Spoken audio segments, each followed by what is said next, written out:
If you get off on something, it means you are turned on by something. So this means excite sexually again. Quite a few phrasal verbs are used idiomatically for these kind of things. So yeah, if somebody gets off on something sick, then they are a pervert, something like that. Okay, let's move swiftly on. Let's move on. You remember move on from last time. Let's move on to rub off on. So this means be acquired by regular exposure or experience with something. So I'm hoping by teaching all of these phrasal verbs again and again and again, some of them will rub off on you.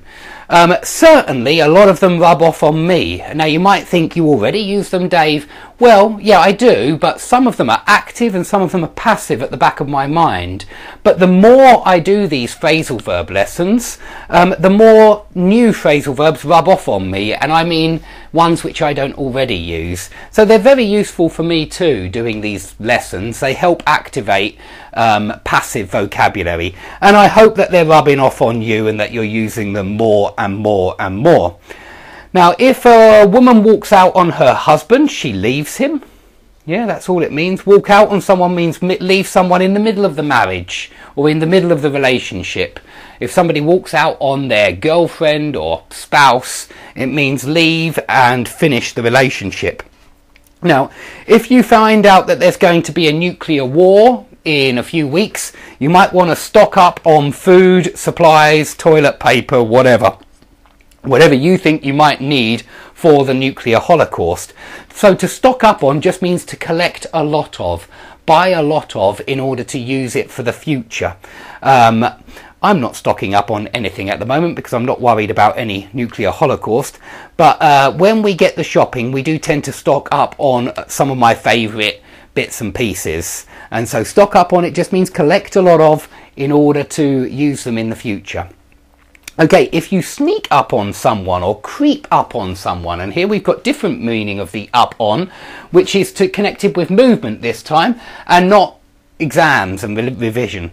If you sneak up on someone, you just creep up on them, behind them, so that they don't hear you, and maybe you're going to frighten them, maybe you're going to tap them on the shoulder, maybe you don't want them to see you, so you sneak up on them. But it does mean getting closer and closer and closer, a bit like the way home in on and zero in on meant approach someone, close in on someone. Well, sneak up on someone still means approaching someone, but always from behind and always quietly so that they don't hear you.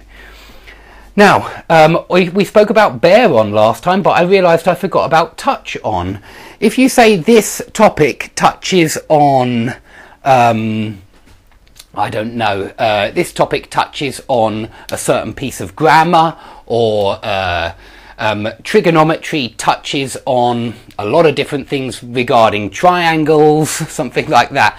You just mean it is relevant to, that it is connected to. So it's very similar to bear on or bear upon. So you can say the subject of trigonometry bears on triangles and and the geometry of triangles. Touch on sounds like it just a little bit is connected to it, or it just touches it. It doesn't go into it in detail. It doesn't go into detail, it just touches on this subject. So it's just a bit connected to this subject. But quite a common phrasal verb and very similar to bear on. Now, if you take it out on someone, this means that you've been insulted, you've been offended, and you decide to take all of your anger and negative emotions and put them on someone else or something else. So it's very negative. So perhaps perhaps I tell off my daughter, and she's very angry, and she decides to take it out on her little brother. I'm not saying she does this. Usually she doesn't. Occasionally she does. But this just means that she gets angry with her brother because somebody got angry with her, and so she takes it out on someone else. Okay? It's just when you decide when you get treated badly and you decide to treat someone else badly in order to make yourself feel better. It's very negative. Okay, if you set on someone, if you set your dog on someone, it means you release your dog so that it attacks someone. But if three thieves set on you, then they come at you, they run at you, they attack you in some kind of way. And these two both mean attack as well. And so I thought I would remind you of those because we have done phrasal verbs with at before. Now, when you are set on doing something, it means you are certain about some kind of plan. You've made up your mind, you've decided that this is definitely going to happen. So maybe you are set on going to university and studying medicine. That would mean that you are certain about that, that's your plan for the future. You are definitely going to do that.